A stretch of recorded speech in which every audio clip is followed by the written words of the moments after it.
Hello everyone, I'm Riley King and welcome to this Sunday afternoon edition of This Week with Riley King. Let's begin this edition of This Week with Riley King right now on the Riley King Network. We have a lot of political news to get to, so let's get started. First up, White House Chief Medical Advisor Dr. Anthony Fauci on vaccine hesitation following the Johnson & Johnson vaccine pause. I think in the long run, what we're going to see is that people will realize that we take safety very seriously. Let's take a listen to that video from ABC News.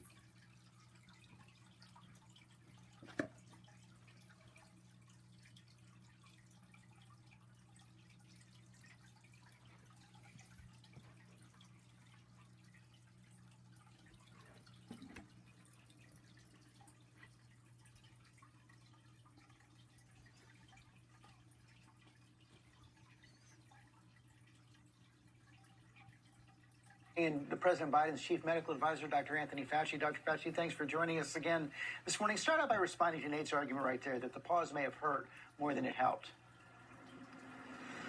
No, I don't think that's ultimately going to be the case, George. I think when we get now back in tune with getting this vaccine, not only here in the United States, but also globally, because the rest of the world was looking at the United States decision, particularly because they know that the CDC and the FDA are the gold standard for both safety and the evaluation of efficacy. I think in the long run, what we're going to see, and we'll probably see it soon, is that people will realize that we take safety very seriously. We're out there trying to combat the degree of vaccine hesitancy that still is out there.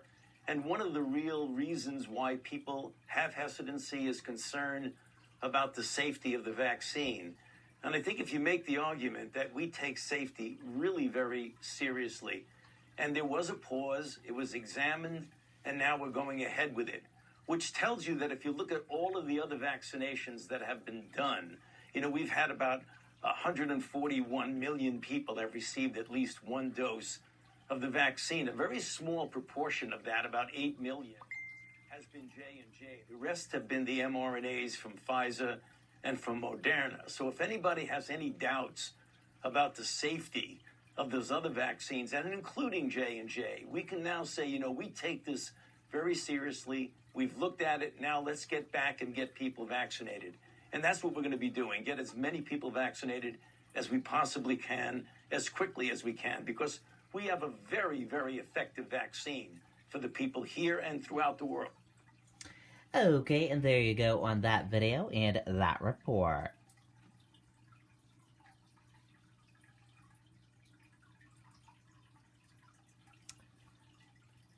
Angela tells George on state of policing after the Derek Chauvin trial. We'd like to talk about bad apples a lot, but the issue is that the way the system of policing is currently set up, it doesn't punish bad systems or bad apples. Let's take a listen to that video from ABC News. Or bad apples. Derek. It does seem like this issue I talked about with both Congresswoman Bass and Senator Scott, this issue of how much to shield police from lawsuits, what the standard should be for prosecution, that is going to be what determines whether we get a compromise or not. It does. And I think what we have to look at is this verdict this week. With Derek Chauvin, this wasn't his first incident. It wasn't even his fifth. And we like to talk about bad apples a lot, but the issue is that the way the system of policing is currently set up, it doesn't punish bad systems or bad apples. Derek Chauvin, before George Floyd's 9 minutes and 29 seconds, knelt on the back of a 14-year-old black boy for 17 minutes in 2017. In North Carolina, just this week, you have Andrew Brown, the father of 7 children, Ma'Khia Bryant in Columbus, Ohio. You have Miles Jackson in Columbus, Ohio, who was shot in an emergency room. Andrew Hill dropping off Christmas presents right? Like, and the Columbus Police Department isn't about one bad apple. It's about an entire department. So we have to talk about qualified immunity without fighting with buzzwords, but really talking about how we solve for a system that by design from its inception was designed to capture and return enslaved people back to their masters. If we can't uproot what was intended, we will forever have this problem, and we have to be willing to have honest discourse. Okay, and there you go on that video and that report.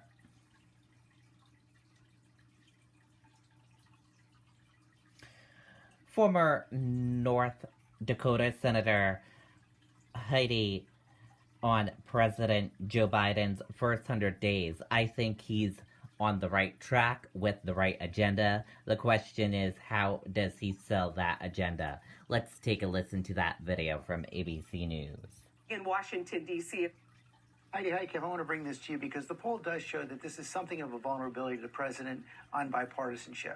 Well, clearly, but you got to remember that there's bipartisanship and then there's unifying the country around an agenda. His COVID relief package, incredibly important and very successful even in a state like North Dakota.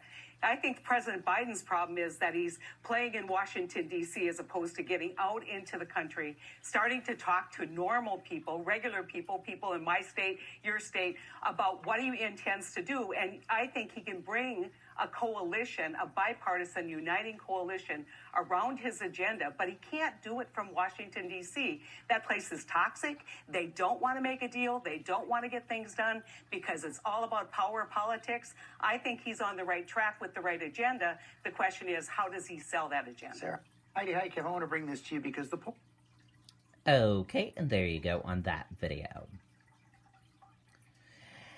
In an NBC News poll, at 100 days, Biden's approval remains strong. The majority's approval of the president's handling of the pandemic and the economy in a new NBC News poll, but strong division remains. Let's take a listen to that video from NBC News. Higher than Donald Trump.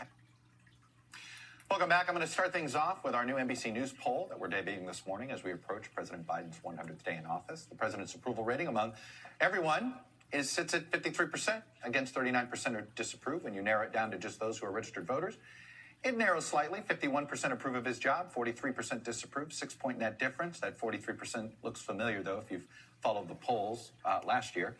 Still, either approval rating, by the way, is higher than Donald Trump had at any time during his presidency. He never touched 50 once. Mr. Biden gets high marks for handling of the coronavirus, the economy, and uniting the country. But there are warning signs here on guns and immigration in particular. So let's bring back the panel. Peggy Noonan, you know, it's interesting. I hope you saw our word clouds. We asked people sort of why do they approve or why do they disapprove? And you sort of saw it in stark differences, right? It was not Trump jumps out among the approvers. And it's a little less obvious on the other side. Cognitive issues and border jump out, and that sort of screams primetime cable on the right. Okay, and there you go on that video. And that does it for This Week with Riley King. Thank you for watching this Sunday edition of This Week with Riley King. Have a great rest of your Sunday. See you back here next Sunday for another edition of This Week with Riley King. Goodbye.